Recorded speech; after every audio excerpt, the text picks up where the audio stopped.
Hi, everyone. You are in the right place if you are here for the launch of our Trans and Non-Binary Inclusion in Movement, Activity and Sport Guide. We're going to get started at 5 past just to allow folks to join the room. So do feel free to use this time to go and grab a coffee, pop to the toilet if you need to, and we will see you at 5 past.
Hi, folks. We are going to make a start now.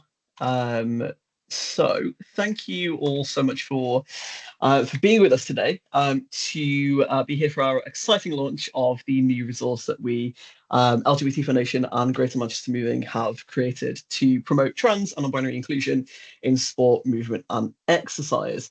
My name is Finn, my pronouns are he and they, and I'm the Policy and Research Manager here at LGBT Foundation, and I'm joined by my lovely colleagues, Danny and Emily. Danny, would you like to introduce yourself? Yes, hello. I'm Danny. I use they, them pronouns, or I'm happy with any. I'm the training coordinator at LGBT Foundation, so I make and deliver all the training that we have on offer, which is why I'm here today. Fabulous, thanks, Danny. And Emily. Hi everyone, my name's Emily. I use they them pronouns, and I am GM Moving's People and Leadership Lead. Just going to use this opportunity to talk a little bit around the background to this work and what's led us to this moment. So GM Moving is an organisation. I hope you're all aware of what we do, but if you're not, one of our main aims is helping people to get and stay active. If you take a look at the data around who is and who isn't physically active, we see that marginalised people disproportionately have a tougher time getting and staying active. And so a big part of the work we do at GM Moving is around finding out what barriers these people face and then working with these marginalised communities to try and reduce those barriers and make sure that everyone's able to live a happy and active life.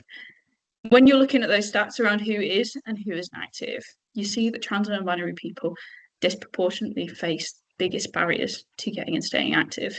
And so at GM Moving, we wanted to do a specialist piece of work to find out more about the barriers these communities face and what we can all do to help making accessing physical activity easier for them. This is particularly important in GM. We've actually got the third largest population of trans and non-binary people in England and Wales, according to the 2021 census. And so this work is incredibly important in our lovely city region. But sadly, when looking into the research that's already been done into trans and non-binary people's experiences of sport, movement, and exercise, you'll find really little out there. The stats that do exist paint a bad picture, but there's not a lot, and there's quite a few gaps.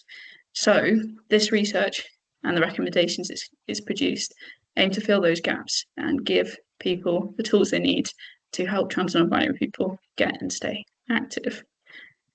Things sadly are moving in the wrong direction at the moment for trans and non-binary people, with recent increases in transphobia and political and legal changes making it a lot harder for trans and non-binary people to live a happy and healthy life, including accessing sports, movement, and exercise. And that's why this work is so important for lots of different reasons, and why it's more important now than ever that allies step up and do what they can to uplift the voices of trans and binary people and take the action they need us to take to allow them to enjoy everything in life, including sport, movement, and exercise.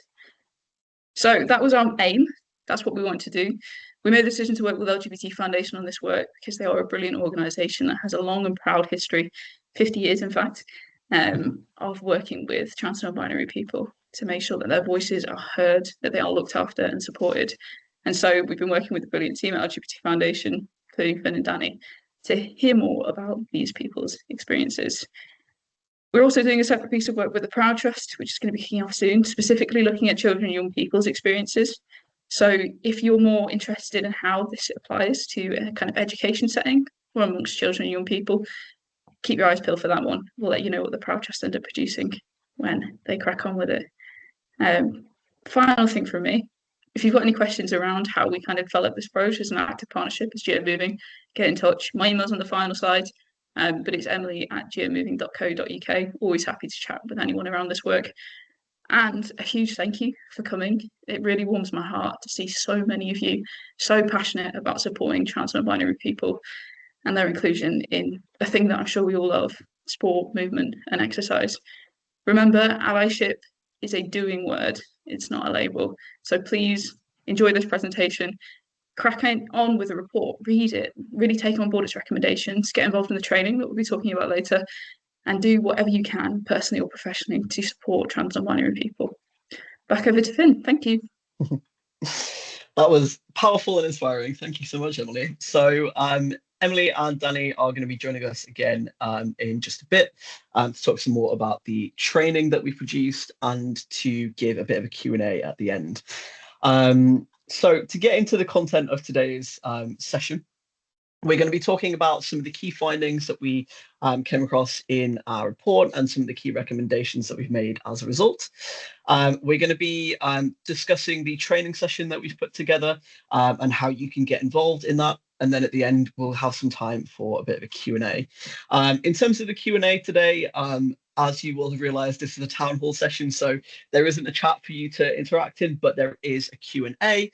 All the questions that you submit will go through a moderation period, so don't worry if you can't see them there immediately. When you do ask those questions, just a reminder to be respectful. We appreciate not everybody will have the language to use to get their point across, but we will assume positive intent in this space. And I would also encourage you to be courageous in the questions that you ask. If there's something you really, really want to find out, don't hesitate to ask us.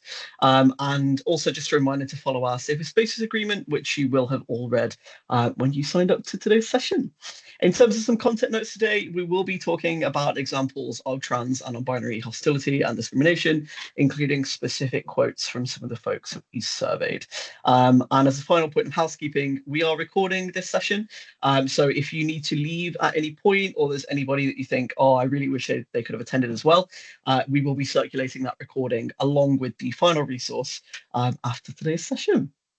So, as Emily was kind of saying, last year LGBT Foundation was commissioned by Greater Manchester Moving to produce some guidance for sports and leisure organisations on the experiences of trans and non-binary people in movement, exercise and sport. We recognised anecdotally that trans and non-binary people were being excluded from opportunities to participate in movement and exercise, which we thought might be having an impact on the overall health and well-being of trans and non-binary communities. To assess the true picture for trans and non-binary people in Greater Manchester, we surveyed 56 individuals and 8 organisations, and we held further focus groups with 5 additional individuals and 7 additional organisations. And then using all of that information, we were able to pull out a number of common themes that affect gender diverse communities in Greater Manchester and make some key recommendations about what those folks need from sports and leisure organisations. We were also able to better understand the issues facing organisations in implementing inclusion and address some of the key questions that came up. So what did we find? Here are some of the key headlines that we learned from the trans and non-binary people and the organisations who were surveyed. So over 40% of trans and non-binary people that we surveyed faced some form of discrimination when accessing a movement, exercise or sporting activity. 3/4 of those surveyed avoided sports, movement and exercise completely due to the fear of discrimination. More than 1/3 of trans and non-binary people who were surveyed wanted to go swimming specifically, but felt that they couldn't due to inaccessible policies, facilities, or fear of harassment. Swimming came up time and time again as something that people really felt that they just could no longer participate in. And then of the organisations that were providing inclusion training for their staff, only half of those training sessions were including information around specific trans and non-binary inclusion. So when we surveyed folks and when we had some conversations about the issues that people were having in terms of accessing physical activity in sports, there were a number of different barriers that were identified. Some of the general barriers that people spoke about were financial barriers, so the cost of attending sessions, the cost of public transport, and time barriers. So if sessions were being held in hours that they were working, or they were being held on evenings when they have childcare responsibilities, that was felt to be a barrier. There was a difficulty finding inclusive spaces. So lots of the people we spoke to said that they felt that there must be trans inclusive spaces in their area, but they simply didn't know how to find them. Some people spoke about the physical and sensory accessibility of venues, or rather the inaccessibility of venues. So in terms of physical accessibility, things like wheelchair ramps were often missing from facilities. One person spoke really evocatively about a situation where they had got the courage to go swimming, and because of their disability, they needed to swim with a pool noodle, and they began their swimming session when they were removed by a lifeguard who said that they couldn't be in the pool because they clearly couldn't swim. And this person said to them, "No, I'm a proficient swimmer. I just need to use this pool noodle because of my physical disability." And the lifeguard on duty wouldn't have it and kind of removed them from the pool. In terms of sensory accessibility, folks really spoke about not knowing what to expect when they go into spaces. So if there's no sort of video walkthrough on websites, if there's no information about how busy it is at different times of the day, that can be a barrier for folks attending sessions. Some people spoke about the lack of child-friendly spaces. So if you're a trans non-binary person who is also a parent, it can be really important that you have an activity space where your child can actually attend with you. Maybe you don't have childcare support. Maybe you just want to make it a family activity.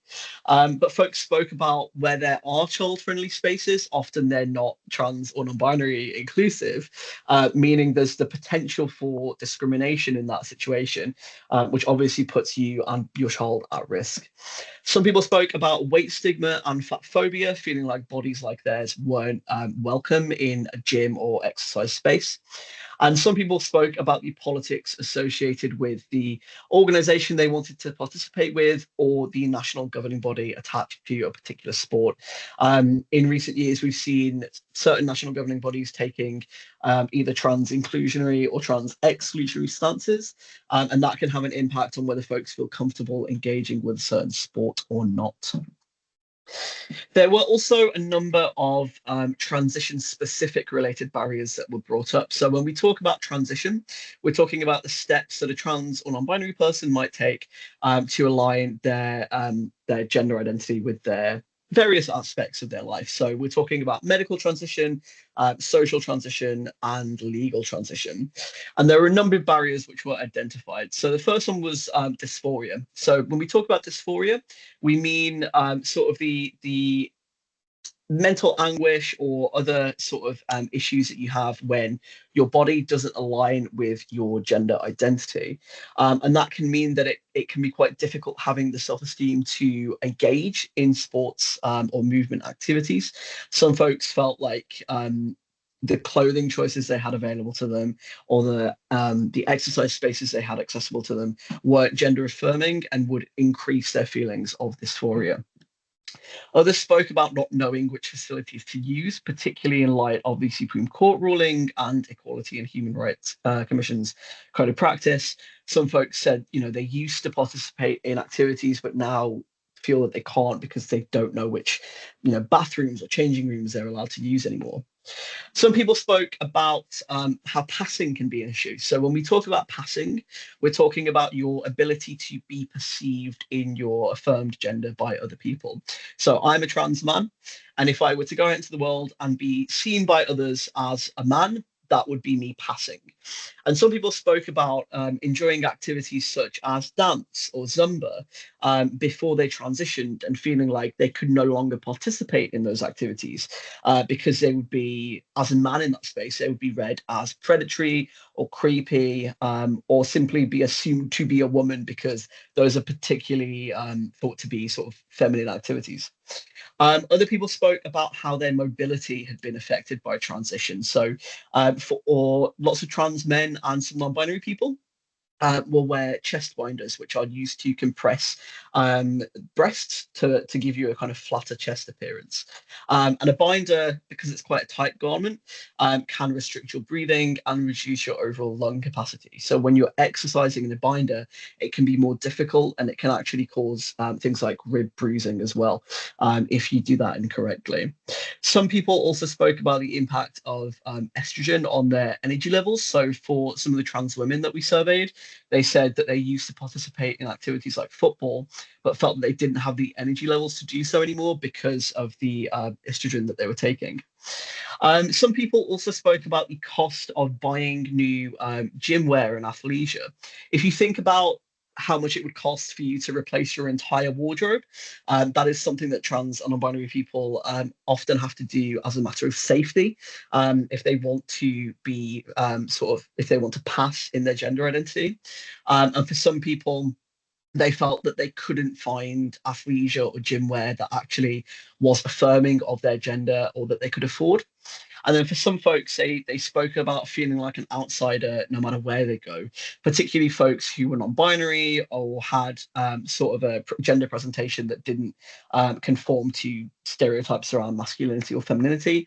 They felt like they would stand out no matter where they went, and then there was nowhere that they could go where they wouldn't feel like an outsider. And then lots of folks told us about the impact of discrimination, which had an impact on feelings of safety when engaging in sports and exercise. So 41% of our respondents reported experiencing discrimination when accessing a movement, sport, or exercise activity. And 73% of people avoided exercise completely due to the potential for discrimination. And I think it's really interesting there, the difference between people who have actually experienced a discriminatory incident and the people that won't participate in exercise because they're afraid of those incidents. I think it really highlights the need to obviously reduce discriminatory incidents in the first place, but also rebuild trust with trans and non-binary communities to reassure them that actually this is a safe space for you. You don't need to be scared of discrimination because we are a trans inclusive space and we will support you. Moving on then to the view of organisations. So the organisations we spoke to largely understood some of the more general barriers that might be kind of stopping folks in participating. And they also spoke a lot about how the toxic rhetoric around trans and non-binary inclusion was probably having an impact on people's ability to engage. So some of the key themes that organizations spoke about included the impact of visual representation. We know that you can't be what you can't see. So if your comms or marketing doesn't include gender diversity, folks might feel that they simply can't participate.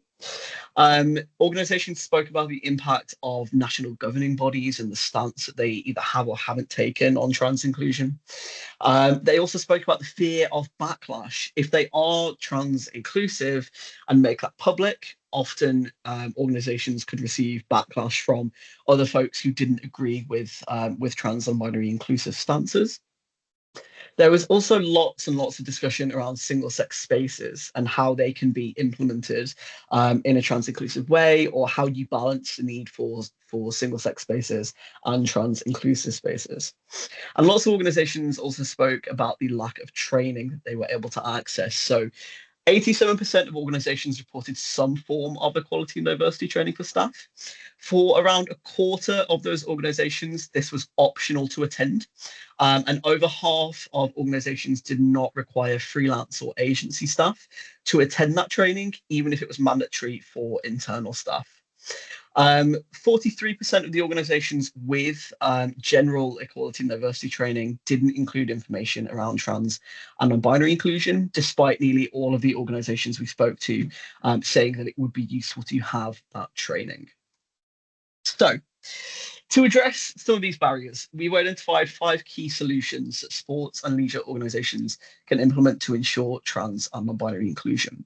And the first one is around inclusive policies. So this would include referencing trans and non-binary inclusion in your wider inclusion policies. So if you have a public-facing equality statement on your website, if you include trans and non-binary people within that, it can be a real trust building exercise for communities who are looking around for trans inclusive spaces. And if they see themselves referenced within such a statement, it can really make you feel included. That can also help with your public sector equality duty as well. It's also worth considering for each type of activity space or class that you offer, considering having a terms of reference or code of conduct, which illustrates exactly what a space is, how it can be used, who it's for, how clients are expected to behave in that space, and what the consequences might be for breaking those terms, similar to the Safer Spaces agreement that you'll have read when you signed up to today's session. And it's also really worth including where there are specific dress expectations for a certain activity. So we assume that everybody will know what to wear to the swimming pool, for instance, but for trans and non-binary people, it can be really helpful to have those clear guidelines, particularly if you are sort of in the middle of a medical transition. It can be really helpful to know actually what you're expected to wear in that space. The second recommendation was around conscious design. So this might include moving towards some gender neutral bathroom and changing provision, but we recognize that that simply isn't an option for everyone. In those situations, it's really important to think about the client journey. So finding an alternative provision that protects the dignity of your clients is really important. So for example, it might not be appropriate to ask someone to use the disabled bathroom to change if they're not able to use the single sex bathrooms or changing rooms that you have. This would also include more conscious thought about session facilitation. So at the start of classes, or kind of skill sessions? Can you ask people to share their name and pronouns? Could you offer different activity intensity levels for folks that might need a slightly less intense sort of exercise routine? Could you delineate some of your spaces by strength or ability rather than by gender? Could you offer walkthroughs of your building and your classes to folks before they sign up? Some of these will apply more widely than trans and non-binary people specifically, but will help wider trans and non-binary inclusion overall. Our third recommendation was around trans-specific spaces. So over half of the people that we surveyed agreed that trans-specific activity classes or clubs would be the most effective thing for increasing their participation. So swimming, yoga, and football were the most commonly discussed activities that folks wanted a specific space to take part in. If you are thinking about facilitating a trans-specific space, that's something that you might want to do in-house. Or you might consider inviting a grassroots team or club or space to use your facilities, as they might have the expertise and the community buy-in that you might not. You might also want to compile a list of all of the different services in your area that are trans inclusive. So if you have a service user come and ask you, I'm a trans person and I want to attend this yoga class, is this going to be the right space for me?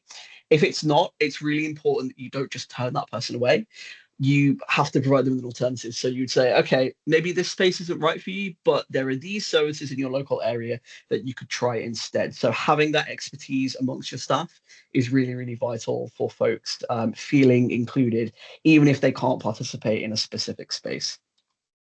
The fourth recommendation was around the diversity of your membership base. And this really includes understanding the demographics of people coming through your doors. Something that we say quite a lot at LGBT Foundation is if you're not counted, you don't count.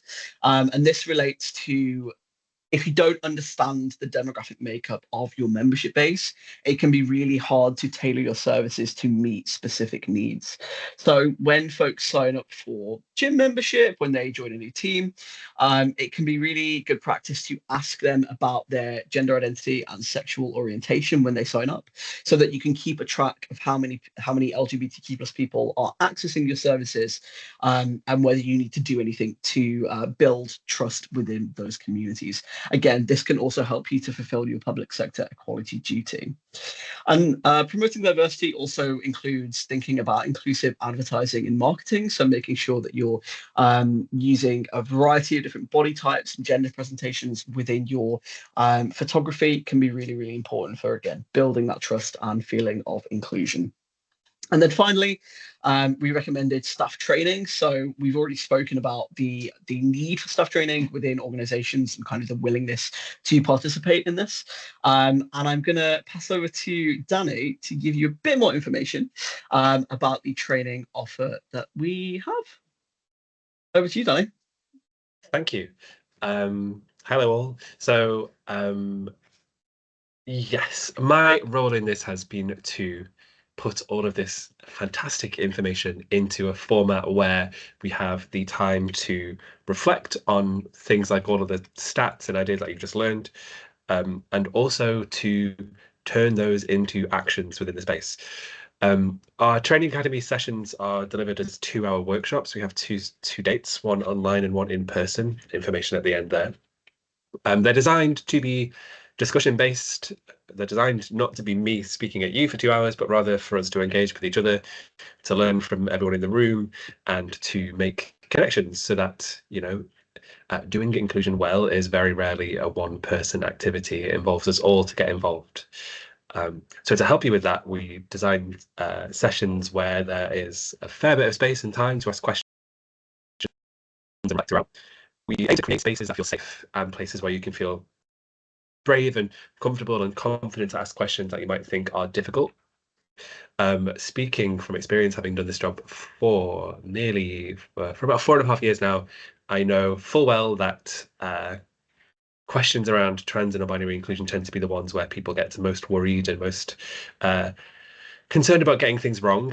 And we certainly recognise that, and have different ways for you to get involved, so that by the end of the session you will realize that talking about these things doesn't have to be difficult, and in fact can be very easy, which means we can make a lot of immediate positive change afterwards.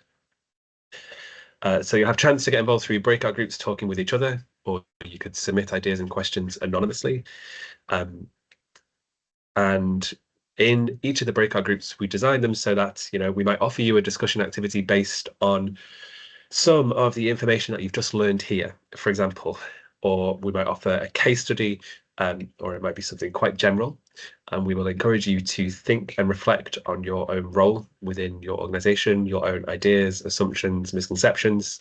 We'll then ask you to broaden that out to think about what can I do with this information with my team, whether it's, you know, 2 or 3 people or much bigger.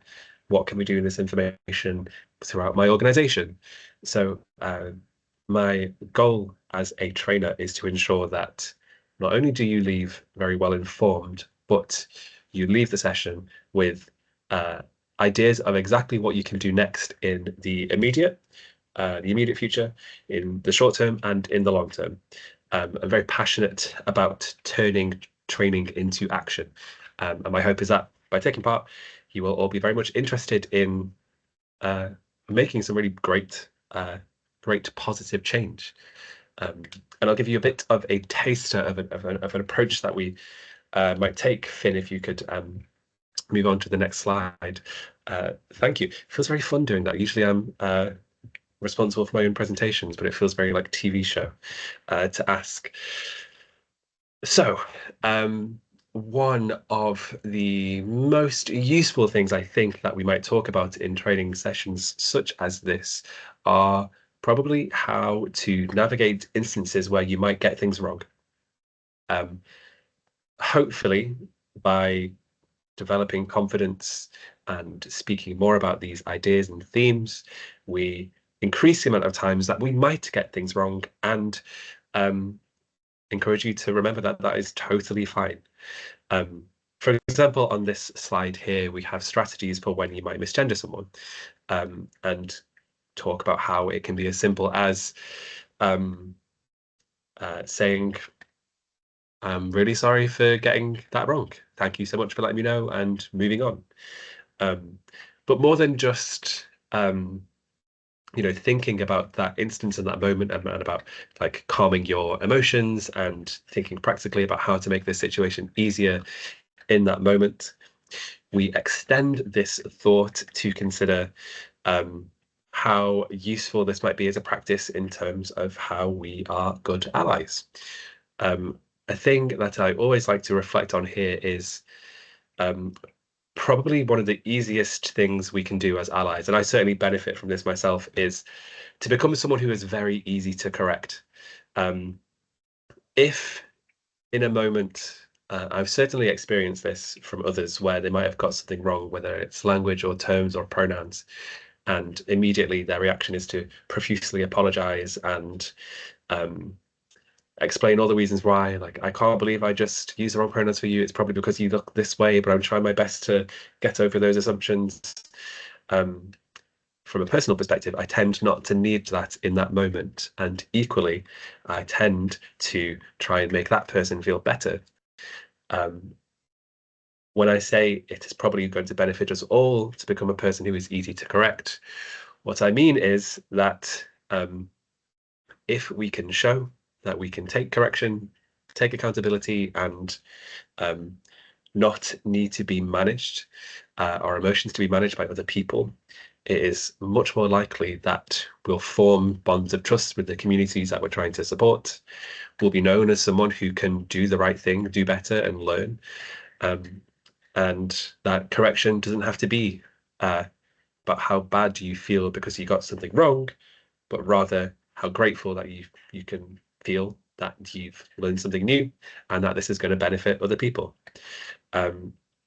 So things as simple as a strategy for when you misgender someone is a thing that we can reflect on in a much bigger and broader way, turn it into practical examples about how we can develop better services and better relationships with both the communities that we're trying to support and the teams that we're working with. So hopefully that has sounded like a useful and hopefully even more so interesting thought and like practical idea. This is, I believe, just one slide. So you'll have 2 hours with myself, where you'll find very many more, and we'll hopefully get you moving and get you thinking about what exactly it is you can do to make the world a more inclusive space. Thanks, Finn.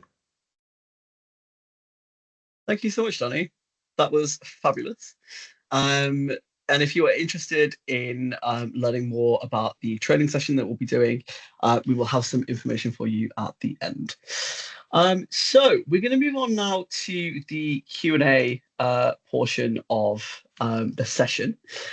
So if you haven't yet submitted a question but would like to do so, please do use the Q&A function to do that. I'm going to pass over to Emily, who is going to sort of MC this section for us. So, Emily, over to you. I feel like I should wear something more jazzy if I'm MCing. Let me get my little sparkly gold coat out. So we've got the first question here, and it reads, my experience of playing grassroots sports with trans non-binary people has always been really positive in a space that is more welcoming and inclusive for everyone, cis or trans. However, we've previously had threats of people coming to our sessions/games to protest their involvement. How do we shine a light on these good examples and tell the positive stories, whilst also keeping them safe for trans and binary people to attend? Great question. Tough one. Finn, does anything come to mind? Yeah, that's a really meaty one to start with, I think. There are a number of different things that I think would be applicable in that situation. And I think the first one is to recognize that often when we publicize the work that we're doing around trans and non-binary inclusion, often that's on social media. And there can be a strength of feeling on social media that isn't necessarily reflected in people's real world experiences. And what I mean by that is, if someone online is saying, I'm going to turn up and protest this event, it's not necessarily super likely that they will. However, I do think it's worth taking threats like that seriously, particularly if you are working with young people or vulnerable adults. You really need to make sure that you're safeguarding everybody effectively. So one of the key things that I would implement in that situation is a safer spaces agreement. So a safer spaces agreement is a really effective tool for allowing you to enforce a certain space. So within the safer spaces agreement that we use at LGBT Foundation, we identify who our spaces are for. We outline the expected behaviors of people within that space. So things like being respectful, not intentionally misgendering people, maintaining sort of friendly dialogue. And we also really importantly outline the consequences for people who are not respecting the behaviors that we expect in that space. And that allows us to remove someone from a space if they are becoming disruptive, in a way that we can then say, if they come back to us and complain about the fact that they've been removed from that space, we can say, well, when you signed up to attend this event or this space, you agreed to our safer spaces agreement, and unfortunately you weren't following the terms within that, and therefore we removed you from the space as we said that we would. And it essentially just protects you as an organization from any sort of spurious complaints that might be looking to disparage the work that you do. And I would say particularly for grassroots organizations, something like that can be really, really important. I would also encourage you to, wherever possible, include the trans and non-binary people and the wider team in general within discussions that you're having around operational security of your spaces. Some trans and non-binary people, or people more widely within your team or your space, might feel comfortable having their pictures on social media or on websites. Some people might not.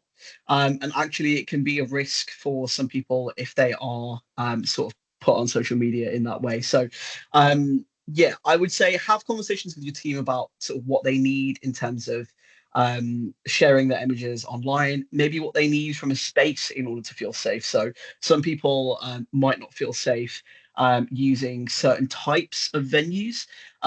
So, for instance, to give you a sort of non-sport related example, we at LGBT Foundation, we have All Colleagues Days, and we used to have those days in a space that was a religious venue. And some of our staff who hadn't necessarily had great experiences with faith in their lives, so that they didn't really feel comfortable having their workspace be within a wider kind of faith space. And we took that on board, and we moved to a different venue as a result of that. And it can be similar when you're looking to book things like football pitches.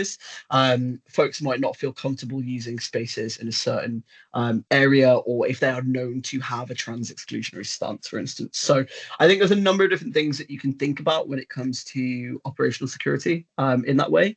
But keep a dialogue open with the rest of the folks in your space, your team. I think is maybe one of the more important things to do. I don't know if Emily or Danny, you have anything to add on that one.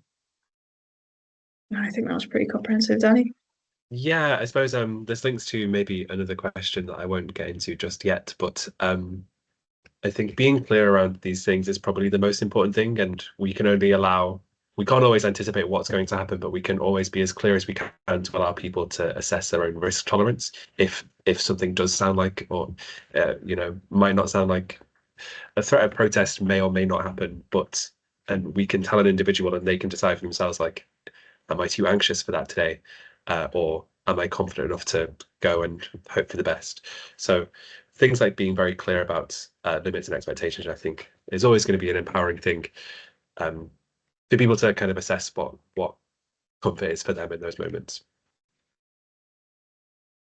Thank you. We've had the questions come in, so I'm going to do a rapid fire answer to a few of them. Yes, the guide that Finn's just talked through is live. I think if you click on the top of the Q&A section and you look at the published questions, or the questions that appear, if you scroll to the very bottom, Finn has done a post there that has the release guide. I'll also send you an email after this session with a link to the guide, a link to this recording, so you can share them widely. Someone's asked a question around image libraries, whether there are gender diverse photos in sport and physical activity settings. There's none that I'm aware of. At GeoMoving, we make a constant effort that when we kind of engage with different community groups, we ask for people's consent to take photos. And so we built up a kind of in-house image library with a diverse range of people taking part in sport and physical activity.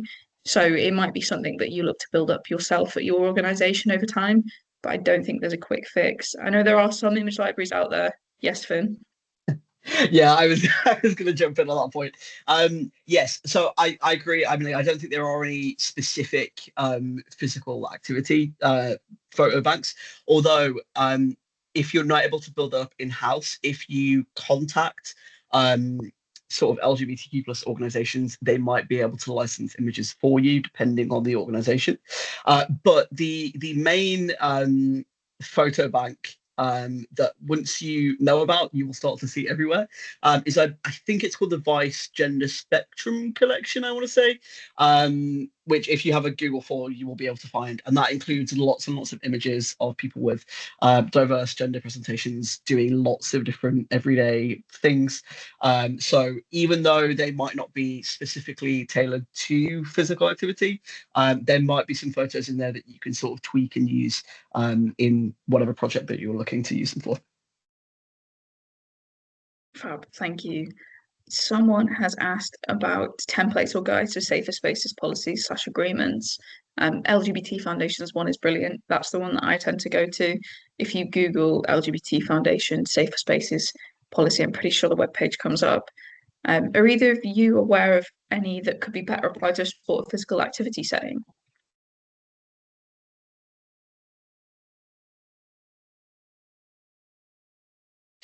I am not aware of any other specific examples, although the resource that we've published does go into a bit more detail about what to include.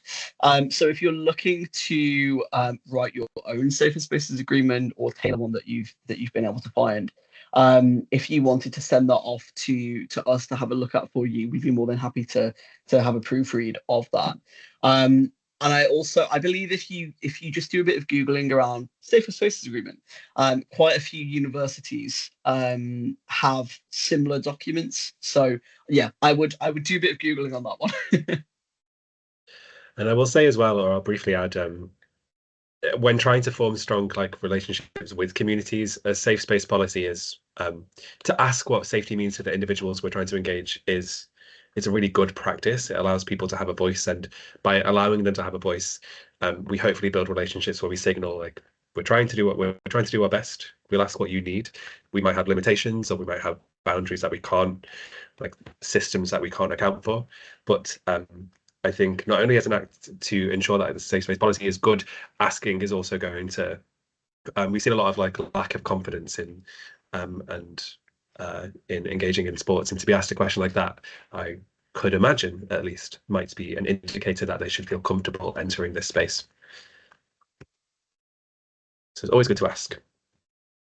Thank you, Danny. That is a really good point that I think often we either take for granted or kind of goes unmentioned. So thank you. Next question is one of my favourite questions to tackle in this space. I think it's the person who's asked it. How do we respond when people say that being trans inclusive takes rights and opportunities away from women and girls in sports? That's the question I see popping up all the time. And yeah, it is one of the dominant questions when we're talking about trans inclusion in sports. I'm going to take the mic on this one as MC because, the number of times I've had this conversation, God, I could do a podcast episode on it alone. So there's lots of different ways you could approach it. One could be if you look at studies into how hormone therapy affects trans athletes, you'll see that there's no real concrete consistent evidence that being a trans person who has undergone hormone therapy actually gives you some kind of an advantage. If anything, it's often the other way around. You can be at a slight disadvantage. My favourite framing, though, is that when we look at ourselves or look at our friends and family or teammates, you'll see that everyone has different things that have supported them to become better athletes. So, for example, I'm a successful cricketer. I play county cricket. The reasons that I am so good at this sport are, yeah, I've got a natural talent.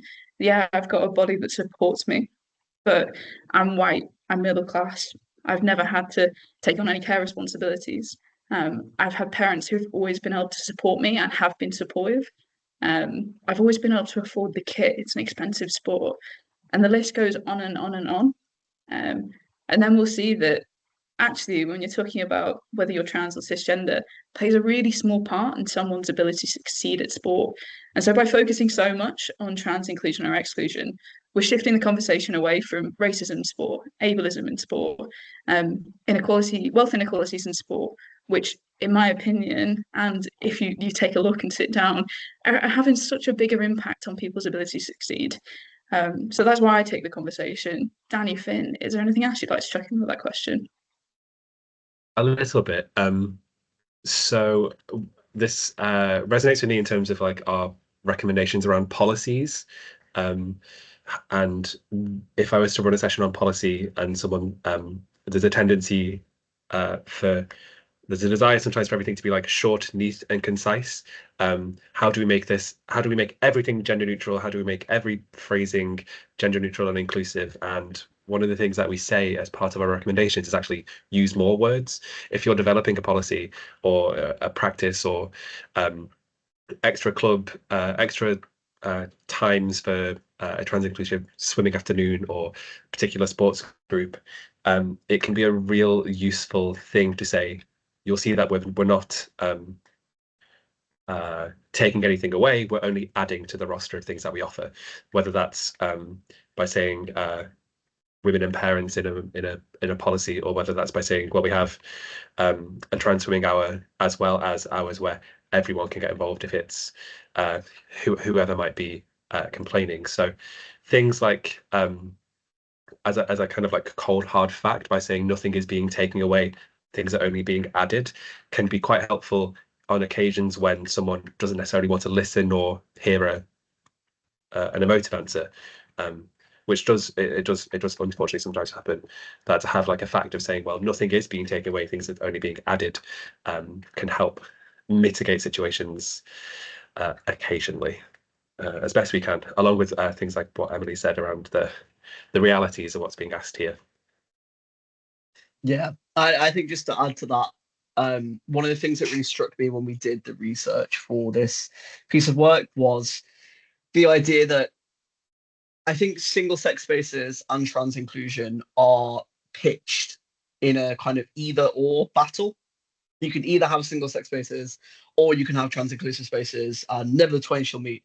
Where something that was really highlighted to me was you can actually do both. And so, one of the case studies that we highlighted in the report was of a local leisure centre that within certain hours within the week, all of their facility for the most part becomes single sex, either for women or men. And outside of those hours, actually the entire center for the most part again is gender neutral, and it's a way that they can use the facilities that they have without making any kind of major infrastructure changes to both cater to people within their local community that need a single sex space and people within their local community that would prefer a mixed space. And I think that's just a really, really important example of a way that actually you can do both. And it doesn't have to be at the detriment of any community of identity, to be more conscious in the way that you design your spaces. So, hoping you can see, it's a really common thing that comes up, this whole taking away opportunities from women and girls. But there's so many different ways that we can counter that argument and help people to understand that that's often not the case. A final thing I want to add on that actually is just quickly try and assume positive intent. A lot of the major media coverage around trans inclusion and exclusion in sport portrays one side of the story really well, but not the other. And so often people will come with kind of anti-trans inclusion opinions, not because they are hateful people, but because that's all they've read about the subject. So yeah, don't shy away from those conversations. Assume a positive intent and really sit down and work out how you can best work with this person and facilities and organisations to change that understanding. Okay, aware of time, so we've got the last question. What can national governing bodies do to continue to create inclusive spaces for trans people, even if they aren't able to play in competitive teams due to policy changes? Finn, do you want to kick us off with that one? I know it's something that you cover quite a lot in the guide. Yeah, there's a specific appendix section where we talk about the role of national governing bodies, and I do think, unfortunately, for a lot of trans and non-binary people, particularly trans women, it can actually be just a concrete barrier. So if you are someone that has played competitive football, for instance, for your local county, being told that actually you can no longer play competitively removes one of the major reasons why you play that sport in the first place. I'm quite involved in the Greater Manchester sort of inclusive football scene, as it were. And we've had conversations between different clubs and different groups about how we can actually how we can facilitate inclusion despite what's gone on in terms of the national governing bodies. And there's a sense that, well, if I can't play competitively, I don't want to play at all. So I think for some people, it's going to be about finding alternative activities that they can participate in and just kind of accept that maybe you'll no longer be able to do this until we get policy change. And like that's not great. But I think that is a situation some people will find themselves in. For other people, it can be about actually taking that passion and placing it elsewhere. So something that we've spoken about in terms of the Inclusive Football Coalition is, can we facilitate our own competitive space? So we've identified that really for some people it's about the competition, and that they're going to miss out on the competition that's going to be the main thing for them. So we have been working on creating a competitive space where folks can still feel that aspect of competition without having to be part of one of the teams affiliated with a national governing body. For some people, you might have a conversation within your team and say, okay, although you can't play competitively anymore, you can still come along to training sessions. But that's going to be a very individual case by case basis, depending on how the person wants to engage with that club going forward, knowing that the national governing body's taken that stance. And it's also going to depend on the willingness of the other players in that team and the organisers of that team to protect that person from backlash that might result from them continuing to participate, even in a non-competitive way. For some teams, they might want to think about disaffiliation. I know it's not a great thing to talk about. I know it can be difficult in terms of insurance implications, but certainly, again, within the kind of football picture, we've seen some teams say, okay, we're just going to disaffiliate from the national governing body then because we don't want our team to be affected by that trans-inclusionary stance. So I think the key thing that I would urge you to do is speak to the people that are affected about what they actually want. For some people, it will be about continuing to participate in competitions in a different way.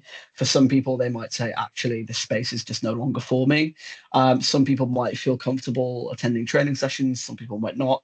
But having those conversations and just being really honest and vulnerable about the situation, I think goes a long way to build that trust where it might be lacking from certain other sectors.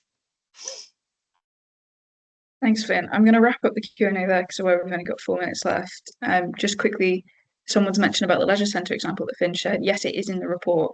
I've not worked with them, but I believe they're a lovely group of people. So if you did want to get in touch with them and find out more, I'm sure they'd welcome that.